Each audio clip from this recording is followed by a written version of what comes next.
इन राजवंश के विशाल दरबार में महारानी की क्रोधित गर्जना गूंज उठी।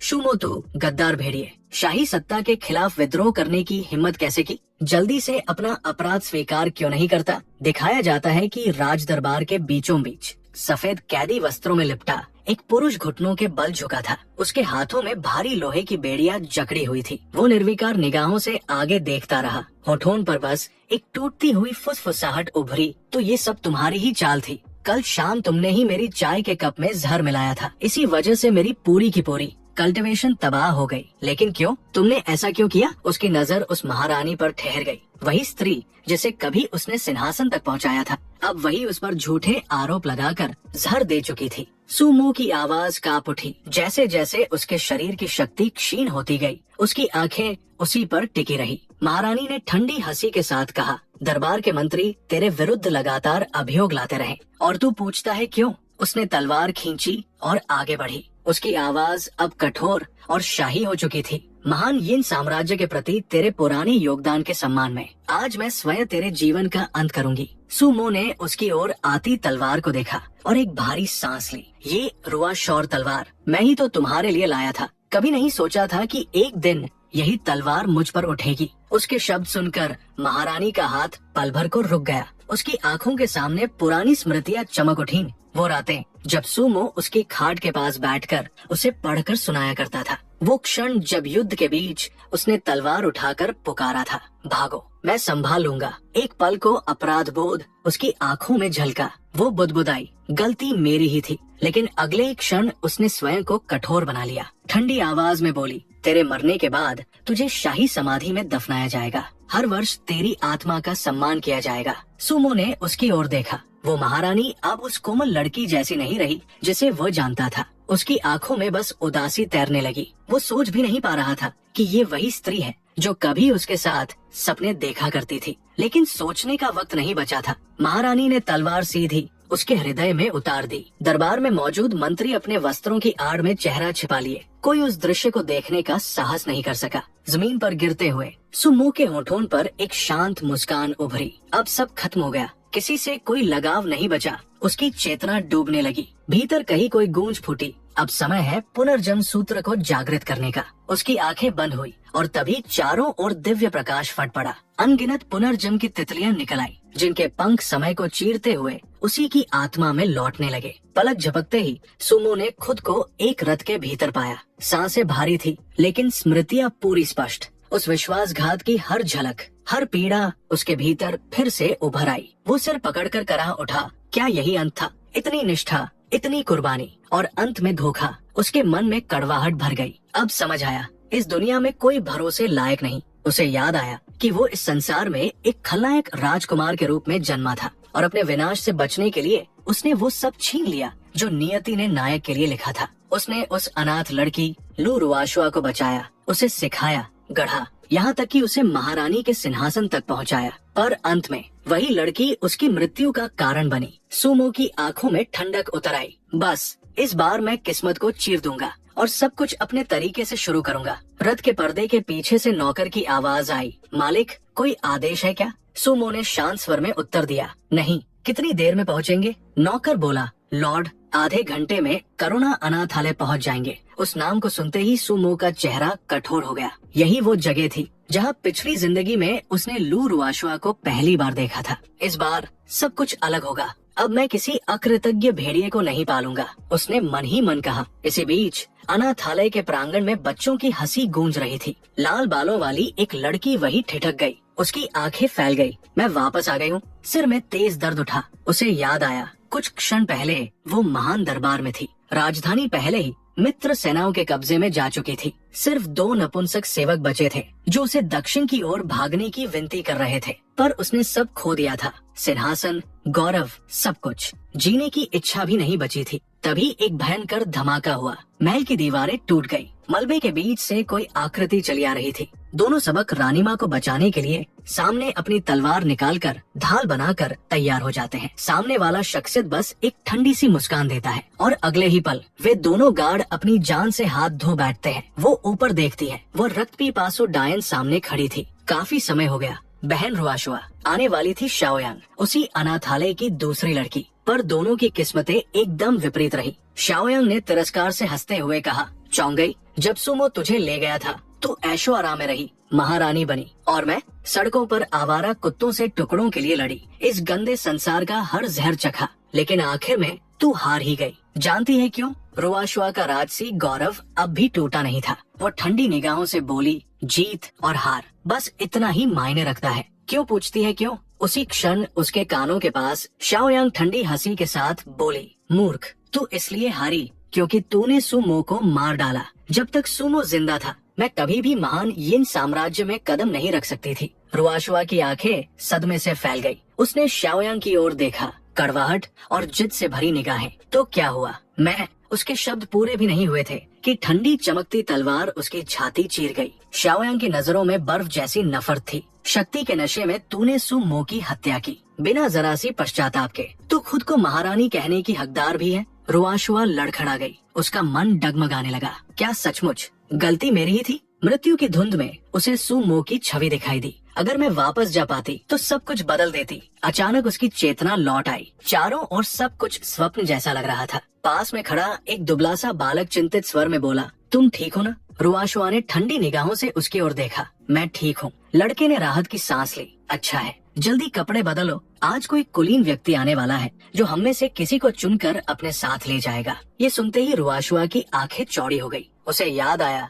यही वो पल था जब पिछले जन्म में सुमो ने उसे चुना था। उसकी आंखों में उम्मीद की चमक लौट आई। अभी देर नहीं हुई सुमो, इस बार मैं तुम्हें कभी जाने नहीं दूंगी। उधर सामने के आंगन में एक सफेद बालों वाली लड़की ठिठक कर खड़ी थी। वो बच्चों को देख रही थी जिनके चेहरे पर नई पोशाकों की चमक थी। उसकी आंखों में भी वही तमन्ना झिलमिला रही थी। काश उसके पास भी ऐसा सुंदर वस्त्र होता। तभी पीछे से एक तीखी आवाज गूंजी, शाओयांग, शर्मिंदा मत कर हमें, पीछे के आंगन में जा। क्या तू जैसी नीच भी किसी कुलीन की नजर में आने लायक है? शाओयांग झुक गई। उसकी आवाज बमुश्किल सुनाई दी, मैं परेशानी नहीं करूंगी। उसकी धीमी आवाज हवा में गुम हो गई। सौभाग्य से प्रबंधक ने आगे कुछ नहीं कहा। इसी बीच जिस लॉर्ड का जिक्र नौकर ने किया था वो पहुंच चुका था। प्रबंधक तुरंत आगे बढ़ा और उन बच्चों को सामने लाकर खड़ा कर दिया जिन्हें चुना जाना था। सुमो की नजर भीड़ में गई। वो चमकदार लाल बालों को देखते ही भीतर मुस्कुराया। लू रुआशुआ,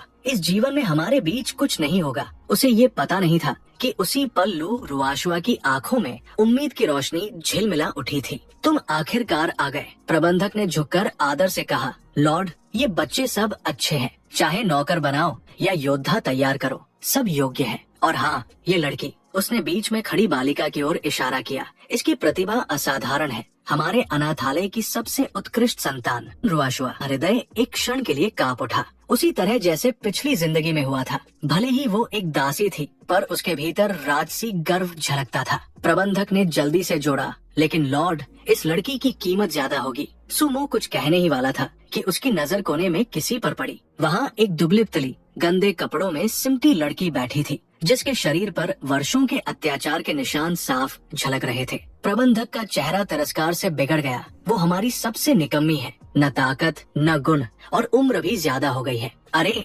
शाओयांग, यहाँ खड़ी रहकर हमारी बेइज्जती मत कर। लड़की कांप उठी पर उसकी आंखों में अब भी विद्रोह की चिंगारी थी। उसका नाम सुनते ही सुमो का दिल जोर से धड़क उठा। शाओयांग, वो खुद से वादा कर चुका था कि अब किसी पर भरोसा नहीं करेगा, लेकिन अगर इस बार वो उसे साथ ले जाए तो कैसा भाग्य जन्म लेगा। शाओयांग ने अचानक होंठ भींचे, जैसे किसी निर्णायक कदम का फैसला कर चुकी हो। वो आगे बढ़ी और अगली क्षण उसका नन्हा शरीर सुमो की बाहों में आ गिरा। सुमो चौंक गया। उसका शरीर इतना हल्का था जैसे हवा में तैर जाए। उसकी आंखों में आंसू चमक रहे थे। लॉर्ड, अगर आप शाओयांग को अपने साथ ले जाएं, तो मैं जीवन भर आपकी सेवा करूंगी। प्रबंधक की क्रोधित चीख गूंजी, नीच लड़की। उसने उसका बाल मुट्ठी में जकड़ लिया, लेकिन इससे पहले कि वो कुछ करता, सुमो की ठंडी आवाज फूट पड़ी, रुको। उसके भीतर कुछ हिल चुका था। शाओयांग लड़खड़ाते हुए उठी और दोबारा उसकी बाह पकड़ ली। कृपया लॉर्ड, मुझे अपने साथ ले जाइए। उसकी आंखों में जीने की वो जिद थी जो किसी को भी अनदेखा नहीं करने देती। सुमो ने ठंडी आवाज में पूछा, सच में चाहती हो कि मैं तुम्हें अपने साथ ले जाऊं? वो कांपती हुई सिर हिलाने लगी। सुमो ने अपने वस्त्र के किनारे से उसके आंसू पोंछे और हल्की मुस्कान के साथ बोला, छोटी सी जान, अगर आगे का रास्ता नरक भी निकला तो भी मेरे साथ चलेगी? शाओयांग ने बिना हिचक के सिर झुका दिया। जब तक लॉर्ड मुझे साथ रखें, मेरा सब कुछ उन्हीं का है। सुमो की आंखों में हल्की नरमी उतर आई। दूसरी ओर लू रुआशुआ के शरीर में ठंडी सिहरन दौड़ गई। ये क्या हो रहा है? कहानी तो ऐसे नहीं थी। वो कांपते होठों से बुदबुदाई। उसे तो मुझे चुनना था, सिर्फ मुझे। वो ऊंचा दृढ़ व्यक्तित्व जो उसकी स्मृतियों में बसा था, अब उसकी आंखों के सामने किसी और की ओर बढ़ रहा था। ये देख प्रबंधक भी हक्का बक्का रह गया। ये क्या कर रहे हैं लॉर्ड? तैयार की गई रुआशुआ को ठुकराकर उस नीच शाओयांग को चुन लिया। वो सावधानी से बोला, लॉर्ड, क्या आप सिर्फ इसी एक बच्चे को ले जाना चाहते हैं? सुमो अपने कदमों में ठिठक गया, धीरे धीरे पीछे मुड़ा। क्यों, कोई आपत्ति है? प्रबंधक हड़बड़ाते हुए बोला, लॉर्ड, ये लड़की लू रुआशुआ, इसकी प्रतिभा असाधारण है, बहुत दुर्लभ संतान है। पर सुमो की नजर उसके लालिमायुक्त नेत्रों पर पड़ी और उसके भीतर बस घृणा उमड़ आई। उसकी आवाज बर्फ जैसी ठंडी थी। क्या तू मुझे सिखाएगा कि मैं किसे चुनूं? प्रबंधक कांप उठा, घुटनों पर झुक गया। नहीं लॉर्ड। उसी पल लू रुआशुआ ने झपटकर सुमो के वस्त्र पकड़ लिए। कृपया लॉर्ड सुमो, मुझे भी अपने साथ ले चलिए। वो स्थिर खड़ा रहा। उस पल की हवा जैसे ठहर गई थी। वो कभी अभिमानी अछूती लड़की आज विनती कर रही थी। पहली बार उसने उसके सामने ये चेहरा दिखाया था। सुमो कुछ क्षणों के लिए ठिठका। रुआशुआ की उंगलियां उसकी हथेली को कसकर थाम चुकी थी। एक पल को लगा जैसे उसने भी उसकी पकड़ लौटा दी हो। रुआशुआ की आंखों में राहत की लहर दौड़ गई। अगर मैं उसके साथ रह पाऊं तो मुझे महारानी बनने की जरूरत नहीं, बस उसके पास रहना ही काफी है। पर अगले ही क्षण सुमो ने उसे झटके से पीछे धकेल दिया। वो जमीन पर जा गिरी, पीड़ा से कराह उठी। वो अविश्वास से उसे देखती रह गई। वही चेहरा, उसके भीतर कुछ टूट गया, जैसे हृदय फट जाएगा। सुमो ने एक बार भी पीछे मुड़कर नहीं देखा। वो बस आगे बढ़ा और शाओयांग का नन्हा हाथ थाम लिया। मुझे बस यही चाहिए। पीछे से प्रबंधक की आवाज में तिक्तता झलकी। रुकिए लॉर्ड, अगर आप सिर्फ एक बच्ची ले जाते हैं तब भी 2000 निम्न श्रेणी की स्प्रिटस्टोन या 200 मध्यम श्रेणी के देने होंगे। सुमो ने ठंडी मुस्कान दी। स्प्रिटस्टोन मुझसे मांग रहे हो? उसकी आंखों में चमकती क्रोध की धार थी। महान यिन के कानून में बच्चों का व्यापार अपराध है, और अगर मैं इनकार कर दूं तो तुम कर लोगे क्या? प्रबंधक ने दांत भींचते हुए हंसी दबाई। आज लॉर्ड, इतनी आसानी से नहीं जा पाओगे। उसके इशारे पर 2 साए छत से गिरे। तलवारें चमकी। सुमो की पीठ की ओर बढ़ी, पर सुमो पहले से तैयार था। क्षण भर में बूढ़े वोंग की वार ने दोनों के सीने भेद दिए। प्रबंधक का चेहरा पीला पड़ गया। वो चिल्लाया, सब लोग हमला करो, और अफरातफरी का फायदा उठाकर बाहर भागने लगा। सुमो शांत स्वर में बोला, वोंग, बाकी सब तुम्हारे हवाले। पलक झपकते ही वो भागते प्रबंधक के सामने आ खड़ा हुआ। प्रबंधक भय से कांप गया और घुटनों पर गिर पड़ा। दया कीजिए लॉर्ड, यहाँ की सारी स्प्रिटस्टोन और खजाने आपके हैं। लेकिन भीतर ही भीतर उसके मन में एक दुष्ट योजना जन्म ले चुकी थी। अगर उसे उस लड़की की इतनी परवाह है तो मैं उसे बंधक बना लूंगा। वो अचानक झपटा सीधे शाओयांग की ओर, पर एक चर की आवाज आई और उसका हाथ शून्य में विलीन हो गया। सुमो शांत चेहरा लिए खड़ा था, अपने हाथ से रक्त पोंछते हुए। फिर उसने कोमलता से शाओयांग के बालों पर हाथ फेरा। डर मत, अब कोई तुझे कभी चोट नहीं पहुंचाएगा। उसने जमीन पर पड़ी तलवार उठाई और उसके सामने रख दी। अब ये काम तुझे खुद करना होगा। इस आदमी ने तुझे बहुत सताया है ना? शाओयांग हिचकिचाई। स्मृतियाँ उमड़ आई। माँ बाप का खोना, गुलाम बनकर बिकना, भूख से तड़पना, सिर्फ इसलिए पिटना क्योंकि वो झुकी नहीं थी। जिंदा इसलिए छोड़ी गई क्योंकि उससे अभी दाम मिल सकता था। प्रबंधक चीख उठा, अगर मैं न होता तो तू कब की मर चुकी होती। मैंने तुझे खाना दिया, सिर पर छत दी। तू अभिशप्त लड़की, गंदी औरत, तुझे तो मैं सड़ने के लिए छोड़ देता। पर जब उसकी नजर शाओयांग की आंखों से मिली, उसमें मौत की ठंडी शांति थी। उसके मुंह से दया की गुहार भी नहीं निकल पाई। तभी उसकी दोनों टांगे एक झटके में कट गई। शाओयांग का अगला वार उसके आखिरी हाथ पर गया। अब वो बस चीखों में तड़पता रह गया। सुमो ने आगे बढ़कर उसके कंधे पर हाथ रखा। बस अब खत्म, शाओयांग ने आंसू रोकते हुए कहा। शाओयांग, लॉर्ड की आज्ञा मानती है। सुमो ने उसका हाथ थाम लिया। आज से जो भी तुझ पर हाथ उठाएगा उसकी आंखें नहीं बचेंगी। वोंग आगे आया और पूछा, लॉर्ड, बाकी बच्चों का क्या करें? सुमो ने शांत स्वर में कहा, उन्हें कुछ धन दे दो, अब अपनी राह खुद ढूंढे। वो बिना पीछे देखे वहाँ से चला गया। पीछे लू रुआशुआ स्थिर खड़ी रह गई,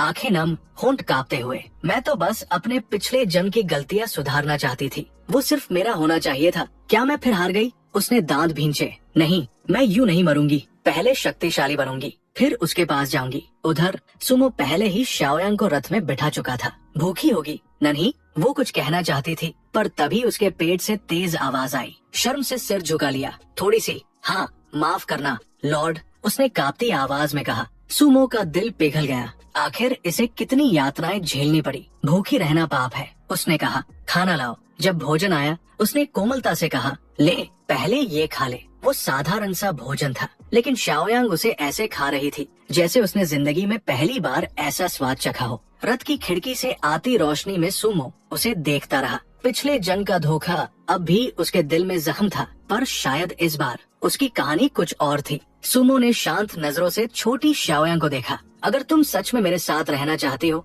उसकी आवाज स्थिर थी, तो एक अनुबंध बांधना होगा। ये बंधन तुम्हारे प्राण से जुड़ा होगा। एक बार स्थापित हो जाने के बाद तुम मेरे आदेश का उल्लंघन नहीं कर सकोगी, और यदि कभी ऐसा हुआ तुम्हारी आत्मा स्वयं नष्ट हो जाएगी। शाओयांग ने बिना पलक झपकाए उसकी ओर देखा। सुमो ने कहा, मैं तुम्हें एक विकल्प देता हूँ। यदि तुम ये स्वीकार नहीं करना चाहती तो चांदी के सिक्के लेकर उत्तर दिशा की ओर चली जाओ। वहाँ से नई जिंदगी शुरू कर सकती हो। पर लड़की की आंखें दृढ़ थी। क्या लॉर्ड सोचते हैं कि शाओयांग अपना वचन तोड़ देगी? उसके शब्दों में अद्भुत शांति थी। एक बार निर्णय ले लिया तो पछतावा नहीं होता। भले ही आप मुझे मरने का आदेश दे, शाओयांग पालन करेगी। सुमो कुछ देर चुप रहा, फिर धीरे से मुस्कुराया। अच्छा, उसने कोमलता से उसके बिखरे बालों को पीछे किया। मन को शांत करो, विरोध मत करना। क्षण भर में उनके चारों ओर नीली रोशनी की रेखाएं घूमने लगी। बंधन बन चुका था। सुमो ने कहा, अब मुझे मुक्का मारो। शाओयांग हिचकिचाई, पर आदेश मानते हुए उसने हाथ बढ़ाया।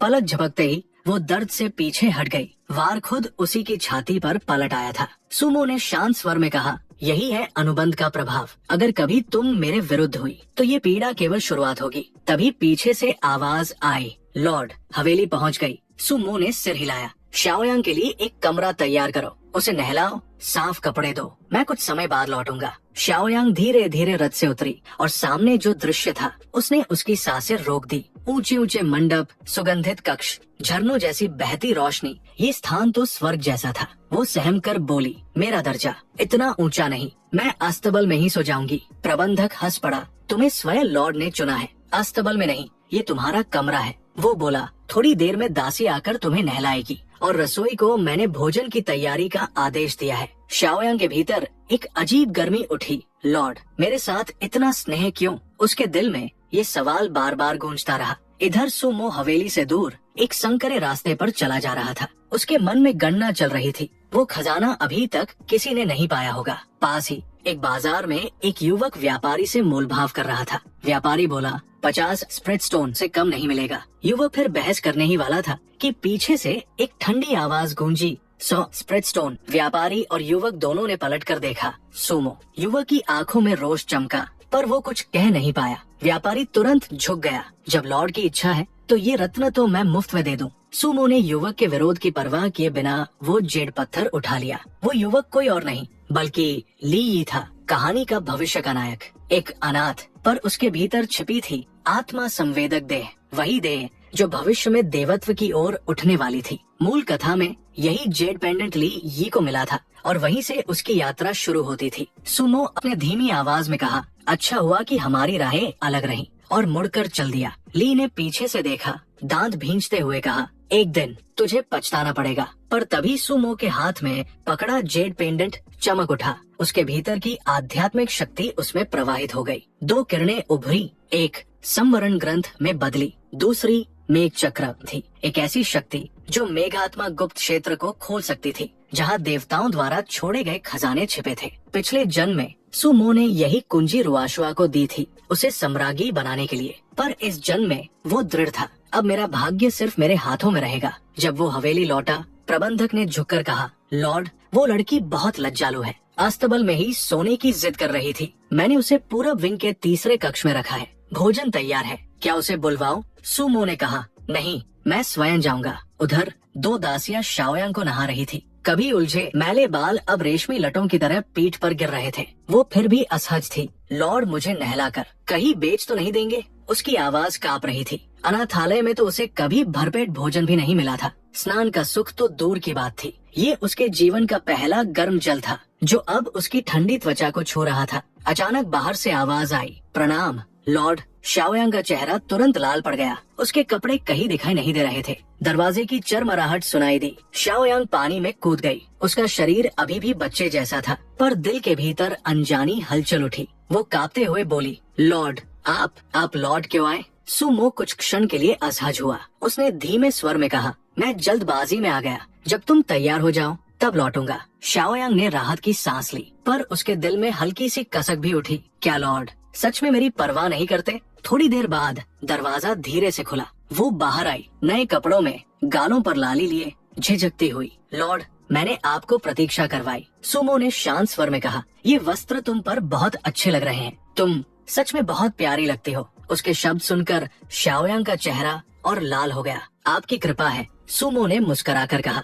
आओ चलो भोजन करें, इसके बाद मैं तुम्हें कुछ विशेष सिखाऊंगा। शाओयांग सावधानी से उसके पीछे चली, लेकिन जब उसने विशाल सभाभवन में सजी मेज देखी, उसकी आंखें फटी रह गई। मेज पर तरह तरह के पकवान रखे थे, ऐसे व्यंजन जो उसने कभी सपने में भी नहीं देखे थे। सुमो ने उसकी झिझक देखकर कहा, बस देखने के लिए मत खड़ी रहो, ये सब तुम्हारे लिए बनाया गया है। शाओयांग ने धीरे धीरे खाना शुरू किया और फिर रुक नहीं पाई। वो हर निवाला ऐसे खा रही थी जैसे जीवन में पहली बार स्वाद महसूस हो रहा हो। सुमो हल्का मुस्कुराया। शाओयांग घबरा गई। लॉर्ड, मैं आमतौर पर इतना नहीं खाती, आपको कष्ट नहीं दूंगी। सुमो ने बस उसका सिर सहलाया। रसोई को कहो इसी मात्रा में उसका भोजन रोज तैयार किया जाए। भोजन के बाद वो उसे एक शांत कमरे में ले गया। वहाँ उसने एक प्राचीन ग्रंथ रखा, मेघ आत्मा अमर ग्रंथ। सुमो ने कहा, इसे साधना सीखो, ये तुम्हारे भीतर की शक्ति को दिशा देगा। वो सोच में पड़ गया। जिस लड़की ने पिछले जीवन में सब कुछ नष्ट कर दिया था,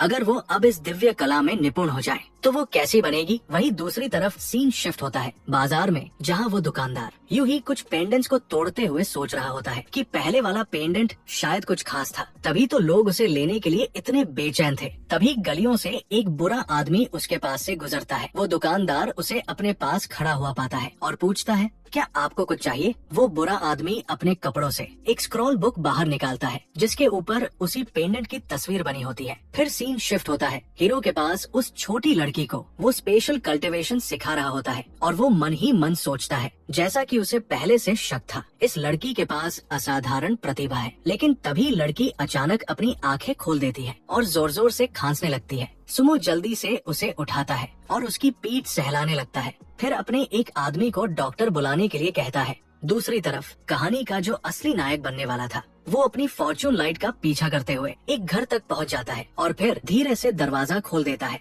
अंदर वो रुआ सुआ को देख पाता है, जो हवा में कल्टीवेट कर रही होती है, और वो लड़का सोचता है, क्या ये सब महज इत्तेफाक है या फिर ये लड़की मेरे कल्टीवेशन के रास्ते में एक अहम अवसर बनने वाली है? तभी उसका पैर एक लकड़ी की छड़ी से टकराता है और उसके टूटने की आवाज गूंज उठती है। पर अगले ही पल रुआशुआ की आकृति उसकी आंखों के सामने गायब हुई और कुछ ठंडा उसकी गर्दन से चिपका हुआ महसूस हुआ। कौन हो तुम? उसकी आवाज बर्फ जैसी ठंडी थी। लीनी ने डरते हुए कहा, मेरा नाम लीनी है, बचपन में माता पिता मर गए, बस यूं ही इधर भटक आया। रुआशुआ ने नाम सुनते ही ठिठक कर सोचा, इस नाम का जिक्र मैंने पिछले जन्म में सुना था। चिन्युन संप्रदाय का बाल, प्रतिभाशाली, जिसे सुमो ने अपने दरबार से ठुकरा दिया था। उसकी आंखों में विचार चमके। अगर मैं इसे अपने साथ रख लूं और इससे स्वर्गीय खजाने खोज लूं, तो शायद सुमो को जल्दी मिटा सकूं। उसने अपने हाथ से पकड़ी टहनी फेंक दी। क्या तुम कुछ समय मेरे साथ यात्रा करना चाहोगे? लीनी ने राहत की सांस ली। बिल्कुल, अब तो हम साथी हैं। पर रुआशुआ बस मुस्कुराई, थोड़ा अहंकार से बोली, साथी देखेंगे, और झोपड़ी से बाहर निकल गई। सुमो, बस इंतजार करो, मैं तुम्हारे बराबर तक जरूर पहुंचूंगी। इसी बीच सुमो हवेली के भीतर जल्दी डॉक्टर जियांग आया और कुछ देर बाद बोला, ये लड़की स्वर्गीय पराग रहस्यमय शरीर धारण करती है, पर उसकी आध्यात्मिक नींव दोषपूर्ण है, वो साधना के योग्य नहीं है। सुमो के चेहरे पर चिंता उतर आई। क्या इसका कोई उपाय नहीं? डॉक्टर ने गंभीर स्वर में कहा, यदि आपको कहीं प्राचीन जेडमांस और हिमस्थी घास मिले तो शायद उसकी नींव सुधर सकती है, पर ऐसा औषध कभी इस महाद्वीप पर देखा नहीं गया। सुमो ने डॉक्टर को विदा किया। कुछ क्षण बाद बिस्तर पर लेटी शाओयांग ने आंखें खोली। वो सब सुन चुकी थी। वो घबराते हुए बोली, लॉर्ड, मैं सब सुन चुकी हूँ। शाओयांग अभ्यास जारी रखेगी। सुमो ने कहा, मूर्ख लड़की, अगर तुमने जबरदस्ती की तो ये पीड़ा तुम्हें तोड़ देगी। शाओयांग ने कांपते हुए भी कंबल पकड़ लिया। लॉर्ड, मैं नहीं डरती, आपने जितनी वेदना सही उसके आगे ये कुछ नहीं। अगर मैं आपकी थोड़ी भी मदद कर सकूं, तो ये मेरा सौभाग्य होगा। सुमो कुछ देर उसे देखता रहा, फिर उसकी आंखों की दृढ़ता देखकर सिर झुका दिया। ठीक है, उसने धीरे से कहा, कल भोर में तुम मेरे साथ चलोगी। उसने एक छोटी थैली उसकी हथेली में रखी। इसमें औषधीय जड़ी है, ये दर्द को थोड़ा शांत करेंगी। अब विश्राम करो। शाओयांग ने थैली को अपनी छाती से लगा लिया। चांदनी खिड़की से भीतर गिर रही थी और वो पहली बार किसी की गर्माहट महसूस कर रही थी। ये सुमो की दी हुई पहली भेंट है। उसने सिर तकिए में छिपा लिया, पर होठों पर मुस्कान थी। नींद आने से पहले तक वही मुस्कान टिकी रही। कुछ देर बाद वो अचानक उठ बैठी। नहीं, मैं अब और वक्त बर्बाद नहीं कर सकती, और ध्यान में बैठ गई। शरीर में दर्द की लहरें दौड़ पड़ी, फिर भी उसकी आंखों में जलती थी अटूट दृढ़ता। मुझे सहना होगा, चाहे जितना भी दर्द क्यों न हो। सुबह होते ही लॉर्ड सुमो हॉल में पहुंचा। वहाँ लड़की जमकर खाना खा रही थी। वो झेम गई, सिर झुकाकर बोली, लॉर्ड, मैं थोड़ी भूखी थी, इसलिए जरा ज्यादा खा लिया। अब मजबूती से पकड़ लो और कोशिश करना उल्टी मत करना। अगले ही पल उसका शरीर हवा में उठ गया और चियाओयांग की चीख आसमान में गूंज उठी। अपने पिछले जन्म की यादों के सहारे सुमो उसे यूलोंग पर्वतों में ले आया, जहाँ जेड फ्लेश आइसबोन ग्रास नाम की दुर्लभ औषधि एक गुप्त क्षेत्र में उगती थी। चियाओयांग अभी भी चक्कर में थी जब उसने दूर किसी गुफा से अजीब आवाजें सुनी। उसने लॉर्ड का हाथ और कसकर पकड़ लिया। अगले ही पल एक विशाल दैत्याकार जानवर उन पर झपटा। वो पूरी ताकत से सुमो को धकेलती हुई बोली, सावधान लॉर्ड। लेकिन उसकी नींव बहुत कमजोर थी, सिर्फ बुनियादी साधना स्तर। सुमो ने उसे एक झटके में पीछे खींच लिया, आंखें बंद की और धीरे से फुसफुसाया, अनंत पुनर्जन्म। जानवर वही थम गया। लाल रक्तंबर फूलों ने उसे जकड़ लिया। उसका शरीर सूखकर हड्डियों में बदल गया और जमीन पर गिर पड़ा। फिर सुमो की कला से वही मांसपेशियां वापस उगाई। जानवर दोबारा जीवित हो उठा। रीइंकार्नेशन सूत्र, आज रात यही हमारा भोजन होगा। वो सहजता से उस आत्मिक जड़ी को तोड़ लेता है जिसे वो दैत्य पहरे में रखे था। चियाओयांग उत्साह से उस दैत्य की पूंछ पकड़कर पीछे पीछे चली। गुफा के भीतर पहुंचते ही वो भोजन तैयार करने लगी, पर सुमो का चेहरा अचानक गंभीर हो गया। रुको, सांस रोक लो और चुप रहो। बाहर से कुछ आकृतियां फिसलती हुई गुजरी। सुमो झुककर चियाओयांग के करीब आया। उसकी कान के पास गर्म सांसें टकराई। इस जगह पर संप्रदाय के शिष्य कैसे हो सकते हैं? इतना खतरनाक इलाका खाली होना चाहिए था। लड़की का चेहरा गहरा लाल पड़ गया, पर सुमो का ध्यान कहीं और था। पिछले जन्म में मैं यहाँ रुआशुआ के साथ आया था। क्या इस बार मेरी राह बदलने से बटरफ्लाई इफेक्ट शुरू हो गया है? उसने ठंडी सांस ली। अगर जरूरत पड़ी तो उन्हें मिटाना पड़ेगा। उधर जंगल की गहराई में रुआशुआ की आंखें दूर चमकते उजालों पर ठहर गई। यहाँ युद्ध के निशान क्यों हैं? यहाँ तो रक्तंबर फूल होने चाहिए थे। सब गायब क्यों हैं? वो जगह उसे याद थी। पिछले जन्म में सुमो ने उसे इन्हीं रास्तों से गुजारा था। अब हर आत्मिक पौधा गायब था। घबराई, वो ड्रैगन पूल की ओर दौड़ी। कम से कम अल्केमी फर्नेस तो सुरक्षित होना चाहिए। लिनी, जो उसके साथ था, चौंक उठा। मिस रुआशुआ, आप कहाँ जा रही हैं? उसने पलटकर देखा। चांदनी में उसकी लाल आंखें बर्फ सी ठंडी थी। खजाना ढूंढने। अगर मौत से डरते हो तो यही रहो। सुबह की किरणें धीरे धीरे उतर रही थी। चियाओयांग की पलकें कांपी। उसे याद नहीं रहा कि कब बेहोश हुई थी। क्या मैं फिर से साधना करते करते गिर गई? तभी एक आवाज उसके मन में गूंजी, सिर्फ कुछ ही दिनों में तुमने क्यूआर रिफाइनमेंट का छठा स्तर छू लिया है। वो चौंककर उठ बैठी। लॉर्ड, मेरा मतलब, मैं नहीं चाहती थी कि। सुमो ने गहरी सांस ली। अगर तुम ऐसे ही खुद को जोर देती रही तो जान से हाथ धो बैठोगी। मैं बस आपकी मदद करना चाहती थी। उसकी जिद देखकर सुमो के दिल में पुराना दर्द उठा। रुआशुआ भी एक वक्त ऐसी ही लगन से देखती थी, पर आखिरकार उसने ही उसे धोखा दिया था। वो मुंह फेर कर बोला, चलो छोटी, अब आगे बढ़ने का वक्त है। उसने एक छोटी शीशी उसकी हथेली पर रखी। अगली बार जब साधना करो तो ये चीपेल निगल लेना, थोड़ा दर्द कम होगा। चियाओयांग ने उस ठंडी पोर्सलिन की बोतल को देखा। क्या सोच में हो? चलो। उसकी आवाज आगे से आई। वो मुस्कुराई। रुको लॉर्ड, मैं आ रही हूँ। क्या वह एल्केमी फर्नेस इतना महत्वपूर्ण है? उसने पूछा। सुमो ने शांत स्वर में जवाब दिया। उसकी गुणवत्ता सामान्य फर्नेस से कहीं ऊपर है, लेकिन सावधान रहना, वहाँ जाडेहॉर्न स्पिरिट सर्पेंट उसका रक्षक है। अचानक उसका चेहरा सख्त हो गया। आगे युद्ध की आवाजें क्यों हैं? वे आगे बढ़े और देखा दर्जनों मीटर लंबा सांप एक लाला भाव वाले युवक से लड़ रहा था। सुमो की रीढ़ में ठंडा पसीना उतर गया। वो लड़का कोई और नहीं, लिन यी था। कहानी का मूल नायक, जिस अवसर को मैंने छीन लिया था, वो अब यहाँ कैसे पहुँच गया? लेकिन लिन यी जाडेहोन स्पिरिट सर्पेंट के सामने बेबस था। कुछ ही पलों में वो युवक हवा में जा गिरा और मन ही मन कहता है, चलो सब कुछ खत्म हो गया, लगता है अब मेरे बचने का कोई भी चांस नहीं है। क्योंकि वो सरपेंट अपना फाइनल वार करने जा रहा था। तभी अचानक वो अपनी आंखें खोलता है और देखता है सफेद वस्त्रों में लिपटा एक व्यक्ति उसके सामने आ खड़ा हुआ और उस प्रचंड प्रहार को रोक लिया। सुमो ने लिन यी को बचाने के लिए कदम नहीं बढ़ाया था, वो तो सर्प की आत्मा के कोर को बचाने आया था। जानवर ने तुरंत खतरा भांप लिया। उसके माथे पर जड़ी जेड सिंह चमक उठी और उसके भीतर की शक्ति उमड़ने लगी। लिन यी की आत्मा लगभग शरीर से निकल गई। ये तो सर्प का सबसे घातक वार था जो पहाड़ तक उखाड़ सकता था।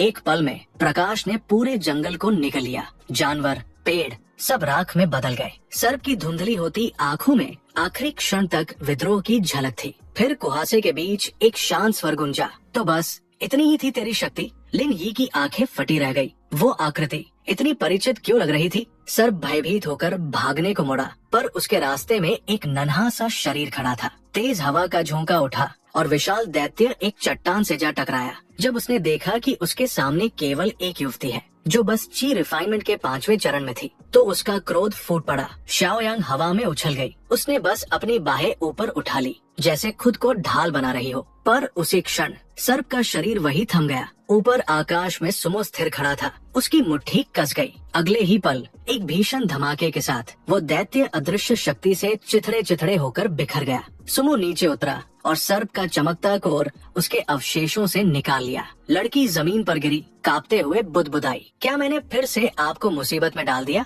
मैं तो बिल्कुल बेकार हूँ। सुमो ने हल्की मुस्कान के साथ कहा, नहीं, तुम्हारी वजह से ही हमें एक पूर्ण कोर मिला। उसकी हथेली में वो चमकता मोती दमक उठा। क्षण भर को उसकी निगाहें खो गई। उसे याद आया अपने पिछले जीवन में भी उसने इसी सर्प से युद्ध किया था, पर रुआशुआ की एक गलती से सर्प ने खुद को नष्ट कर लिया था और जहर उसके कोर में समा गया था, जिससे वो बेकार हो गया था। इस बार शाओयांग के ध्यान भटकाने से सर्प ने अपना बचाव छोड़ा और सुमो ने उसे साफ प्रहार में मार दिया। इस बार सब कुछ परिपूर्ण था। लड़की ने ऊपर देखा, पर उसके चेहरे पर एक अजीब सी उदासी थी। सुमो ने अपनी चोगे से मरहम निकाला और उसके कर धीरे धीरे लगाया। लो, अब ये निशान नहीं रहेगा। उसका चेहरा लाल हो उठा। मेरे लॉर्ड, मैं खुद कर लूंगी। पर मन ही मन वो प्रसन्न थी कि वो उसके इतने करीब था। सुमो उठ खड़ा हुआ। पीछे मत रहना। उसका चेहरा भावहीन रहा, पर उसके पीछे चलते हुए चायांग की मुस्कान ऐसे खिली जैसे किसी फूल ने सुबह की धूप पाई हो।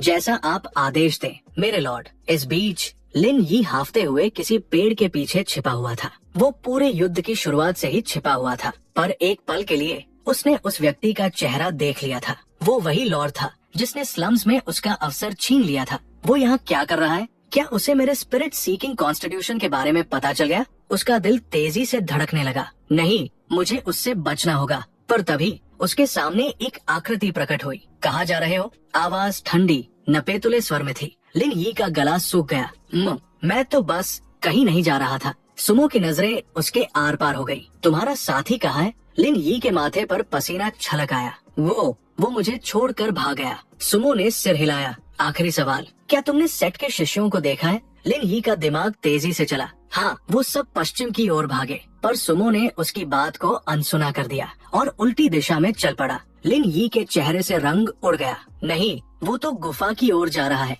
लेडी रुआशुआ। स्मृतियों के सहारे सुमो ड्रैगन पूल तक पहुंचा, पर वहाँ का दृश्य उसके पिछले जीवन से बिल्कुल अलग था। जो जमीन कभी अछूती थी, अब लाशों से पटी हुई थी। लेलाई लॉन सेक के शिष्य, जिनका स्तर केवल स्पिरिट प्लेटफॉर्म रियल्म तक था, उन्होंने यहाँ आने की मूर्खता कैसे की? उसी क्षण जब उसे अल्केमी फिनेस दिखाई दी, उसके मन में एक आवाज गूंजी, रुको, कोई जिंदा है? वो मुड़ा, पर उसी समय गुफा के बाहर से एक लड़की की चीख सुनाई दी। सुमो बिना सोचे समझे बाहर दौड़ा। एक छोटी सी आकृति चट्टान के पीछे छिपी हुई थी। हाफते हुए रुआशुआ के हाथ कस गए। वो खुद को रोक न पाई। वो दुष्टा औरत, पहले उसने सुमो को छीना, अब खजाने भी ले जाना चाहती है। कुछ दिन पहले उसने लिन यी के साथ मिलकर ये गुफा ढूंढी थी। जैसे ही उसने लूट समेटनी पूरी की, उसे एहसास होता है कि बाहर से कोई आ रहा है, जो कि असल में हमारा सुमो था। रुआशुआ तुरंत वहाँ से भागती है और खुद को छुपाने की कोशिश करती है। फिर सीन दोबारा प्रेजेंट में लौटता है और रुआशुआ देखती है कि वहाँ से उसका वो लूट लेजेंडरी कॉल्ड्रन गायब हो चुका था। वो समझ जाती है कि ये जरूर सुमो नहीं उठाया है और वहाँ बस फालतू का सामान इधर उधर पड़ा हुआ था। गुस्से में वो खुद को कोसते हुए उन चीजों पर जोर से लात मारती है और फिर वहाँ से सीधे बाहर की तरफ दौड़ लगाती है, पकड़ लिए जाने से खुद को बचाने के लिए। पर उसी वक्त जंगल के भीतर गहराई में चायांग एक फॉर्मेशन ट्रैप में फंसी हुई थी। चोर संप्रदाय के साधक गरजे, यहाँ क्या कर रही हो? वो कांपती आवाज में बोली। मुझे नहीं पता आप क्या कह रहे हैं। शाओयांग ने पूरी ताकत से उस बाधा पर प्रहार किया, लेकिन उसकी कमजोर साधना उस पर जरा भी असर नहीं डाल सकी। बॉस, एक शिष्य ने कहा, मुझे गुफा के अंदर अपने साथियों की आभा महसूस हो रही है। शायद अब वे मर चुके हैं। दूसरा बोला, ये तो जेड हॉर्न सर्प का इलाका है, ऐसे में कोई ची रिफाइनमेंट स्तर का व्यक्ति यहाँ है, ये तो मौत को बुलाना हुआ। शाओयांग ने अपने छोटे छोटे मुक्के भींच लिए। मैं अपने लॉर्ड को दोबारा परेशानी में नहीं डाल सकती। उसी वक्त एक साधक ने उसका कॉलर पकड़कर उसे ऊपर उठा लिया। सर्प कहाँ है? दूसरा हंस पड़ा। उसकी आंखों में अशिष्टता चमक रही थी। पहले तो ध्यान नहीं गया था। ये लड़की तो काफी सुंदर है। अगर नहीं बोलोगी तो हम ऐसा हाल करेंगे कि खुद मौत की भीख मांगेगी। अचानक ठंडी रोशनी की एक चमक हुई और अगले ही क्षण उसकी चीख गूंज उठी। उसका हाथ हवा में उड़ता हुआ गिरा। शाओयांग उसी के साथ जमीन पर जा गिरी। बाकी शिष्य चौंक गए। उन्होंने तुरंत अपने हथियार निकाल लिए। कौन है वहाँ? सामने आओ। धुएं के बीच सफेद वस्त्रों में सुमो प्रकट हुआ। उसके चेहरे पर कोई भाव नहीं था। उसने बस एक हल्का इशारा किया और पूरा फॉर्मेशन टूट गया। शाओयांग ने कांपते हुए अपने गले से कटा हुआ हाथ हटाया। माफ करें मेरे लॉर्ड, मैंने फिर से आपको धीमा कर दिया। शिष्य क्रोध में चिल्लाए, धोखा मत खाना, वो बस स्पिरिट प्लेटफॉर्म रियल्म का है, उसे मार दो। पर सुमो वही खड़ा रहा। उसने बस अपनी आंखें बंद की और एक हल्की ध्वनि निकाली। अगले ही पल उन सब के शरीर वही ठिठक गए, जैसे किसी प्राकृतिक शिकारी के सामने खड़े हों। उनके भीतर की आत्मिक शक्ति पल भर में लुप्त हो गई। सुमो ने धीरे धीरे मुड़कर ठंडे स्वर में आदेश दिया, एक को जिंदा छोड़ दो। लड़की ने हल्के से सिर झुकाया, जैसा आप चाहें मेरे लॉर्ड। और अगले ही पल वो आगे झपटी। उसकी रक्ती पासु प्रकृति खुलकर सामने आ गई। जंगल में चीखों की गूंज फैल गई, एक के बाद एक। जब आखिरी व्यक्ति बचा, शाओयांग उसके पास पहुंची और एक ठंडी मुस्कान के साथ बोली, मेरे लॉर्ड ने कहा था एक को जिंदा छोड़ना है, पर उन्होंने ये नहीं कहा था कि तुम्हारे हाथ पैर भी रहने चाहिए। उसने अचेत पड़े व्यक्ति को घसीटकर सुमो के सामने फेंक दिया। फिर आदर पूर्वक कई स्टोरेज पाउच आगे बढ़ाए। मेरे लॉर्ड, ये सब मैंने उनसे लिए हैं। सुमो ने एक नजर भी नहीं डाली। रख लो, अब ये तुम्हारे हैं। फिर उसने हथेली घुमाई और हवा में से ठंडे पानी की एक गेंद बन गई। उसने उसे कैदी के चेहरे पर फेंका। ठंडे झटके से आदमी होश में आया। उसने सबसे पहले देखा सुमो का वह ठंडा निर्दयी चेहरा। मैं पूछूंगा, सुमो बोला, और तुम जवाब दोगे। नाम? वो कांप उठा, पर अब भी जिद से बोला, क्यों बताओ तुम्हें, तुम कौन हो? तुमने मेरे साथियों को क्यों मारा? सुमो ने कोई जवाब नहीं दिया। उसने बस धीरे से पुकारा, चोंग। शाओयांग ने तुरंत अपनी तलवार उठाई। उसकी आंखें शिकारी सी चमक उठीं। अपने साथियों के भयानक अंत को याद कर वो आदमी टूट गया। घुटनों पर गिरकर कांपते हुए बोला, यूजे, मैं लेलॉन सेक्ट का व्यक्तिगत शिष्य हूँ। सुमो ने ठंडे स्वर में पूछा, लेलॉन सेक्ट यहाँ जेड ड्रैगन पर्वतों में क्यों आया है? यूजे ने डरते हुए कहा, कुछ दिन पहले हमें अपने मास्टर से आदेश मिला था क्लाउड स्पिरिट के सीक्रेट रियल्म की तलाश करने का। ये नाम सुनते ही सुमो का दिल एक पल को रुक गया। उसने आंखें संकुचित की। ये जानकारी तुम्हें कहाँ से मिली? यूजे ने हकलाते हुए कहा, वो ग्रीन वाइन सेक्ट के एक एल्डर ने ये खबर दी थी सीनियर। मुझे और कुछ नहीं पता, कसम से। सुमो ने ठंडे भाव से उसे एक झटके में परे फेंक दिया। यूजे की आंखों में आतंक था। मैं किसी से कुछ नहीं कहूँगा, कृपया। पर सुमो की आवाज बर्फ जैसी थी। दुर्भाग्य से रहस्य सिर्फ मृत लोग ही रख सकते हैं। तुम्हें आज यही मरना होगा। अगले ही क्षण तेज रोशनी का विस्फोट हुआ और वो आदमी धूल बनकर हवा में बिखर गया।